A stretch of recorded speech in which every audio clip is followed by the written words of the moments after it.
আজ আমরা মুসলিম বিশ্বের এক বহুল জিজ্ঞাসিত প্রশ্নের উত্তর খোঁজার চেষ্টা করব। ইয়াজুজ ও মাজুজের প্রাচীর কোথায়?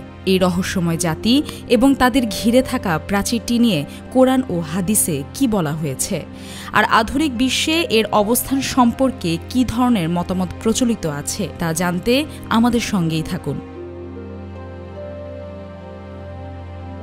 মুসলিম হিসেবে আমরা সবাই জানি যে ইয়াজুজ ও মাজুজ এক বর্বর জাতি। তাদের অনিষ্ট থেকে মানবজাতিকে রক্ষা করতে মহাপ্রতাপশালী বাদশাহ জুলকারনাইন একটি বিশাল প্রাচীর নির্মাণ করেছিলেন। কিন্তু প্রশ্ন হল, সেই প্রাচীরটি ঠিক কোথায় অবস্থিত?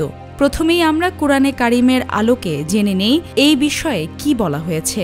আল্লাহ তাআলা সূরা কাহফে ইরশাদ করেছেন, অবশেষে যখন সে পথ চলতে চলতে দুই পর্বতের মধ্যবর্তী ভূখণ্ডে পৌঁছালো, সেখানে এমন এক জাতিকে পেল যারা তার কথা সুস্পষ্ট বুঝতে পারছিল না। তারা বলল, হে জুলকারনাইন, নিশ্চয়ই ইয়াজুজ ও মাজুজ জমিনে অশান্তি সৃষ্টি করছে, তাই আমরা কি আপনাকে কিছু খরচ দিব যাতে আপনি আমাদের ও তাদের মধ্যে একটা প্রাচীর নির্মাণ করে দেবেন? সে বলল, আমার রব আমাকে যে সামর্থ্য দিয়েছেন সেটাই উত্তম, অতএব তোমরা আমাকে শ্রম দিয়ে সাহায্য করো।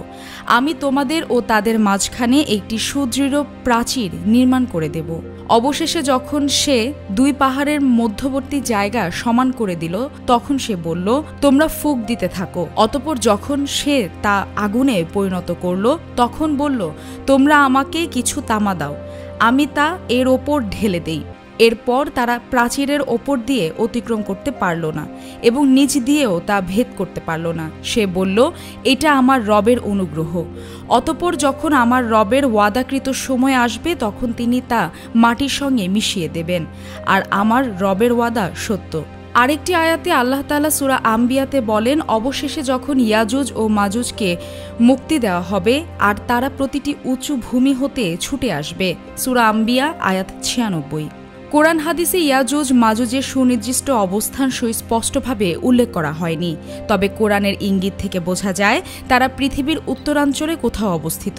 যেহেতু তাদের সুনির্দিষ্ট অবস্থান জানা মানবজাতির জন্য অপরিহার্য নয়, তাই আল্লাহ ও রাসূল সাল্লাল্লাহু আলাইহি ওয়াসাল্লামের কথার ওপর সামগ্রিক বিশ্বাসই আমাদের জন্য যথেষ্ট। তবে স্বাভাবিকভাবেই এই রহস্যময় জাতির অবস্থান জানার কৌতূহল আমাদের সবার মনে জাগে। অনেক তফসিরবিদ, ঐতিহাসিক এবং ভূগোলবিদ এই রহস্য উদ্ঘাটনের চেষ্টা করেছেন, কিন্তু নিশ্চিত কোনো সিদ্ধান্তে পৌঁছতে পারেননি। এই বিষয়ে বিভিন্ন মত প্রচলিত আছে।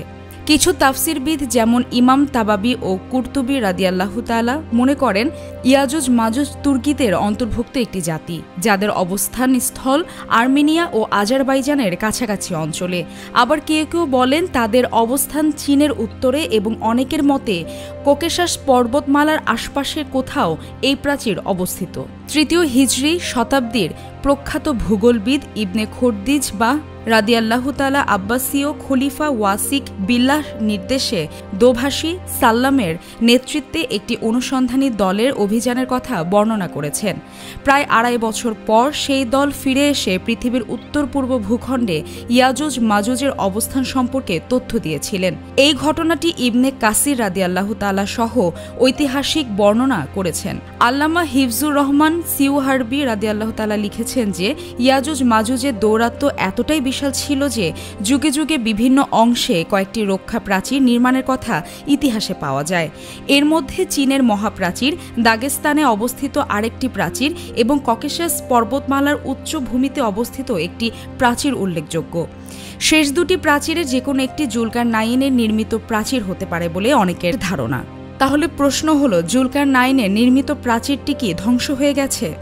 অনেকে মনে করেন অনেকের মতে এটি ধ্বংস হয়ে গেছে এবং মঙ্গোলীয় তাতারাই ইয়াজুজ মাজুজ। কেউ কেউ রুশদেরকেও তাদের গোত্রীয় বলে মত দেন, কিন্তু এই মতামতগুলো কোরআন হাদিসের বর্ণনার সঙ্গে সাংঘর্ষিক মনে হয়, কারণ হাদিসে ইয়াজুজ মাজুজের দলবদ্ধ আত্মপ্রকাশ শেষ যুগে কিয়ামতের পূর্ব মুহূর্তে হওয়ার কথা এসেছে।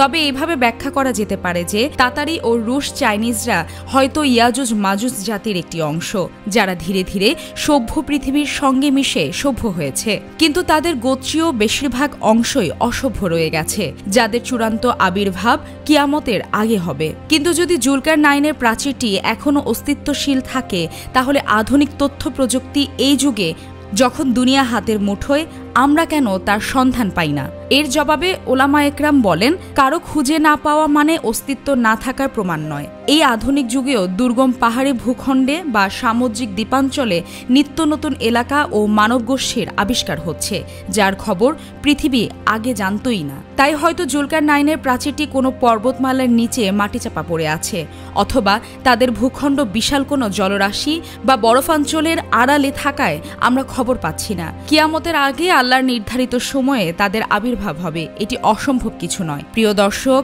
ইয়াজুজ মাজুজের প্রাচীর নিয়ে আমাদের এই অনুসন্ধানী যাত্রা আজ এখানে শেষ করছি। আশা করি আপনারা এই রহস্যময় বিষয় সম্পর্কে একটি স্পষ্ট ধারণা পেয়েছেন। মনে রাখবেন, আল্লাহ তাআলার ওয়াদা সত্য এবং নির্ধারিত সময়ে সব রহস্যের উন্মোচন হবে।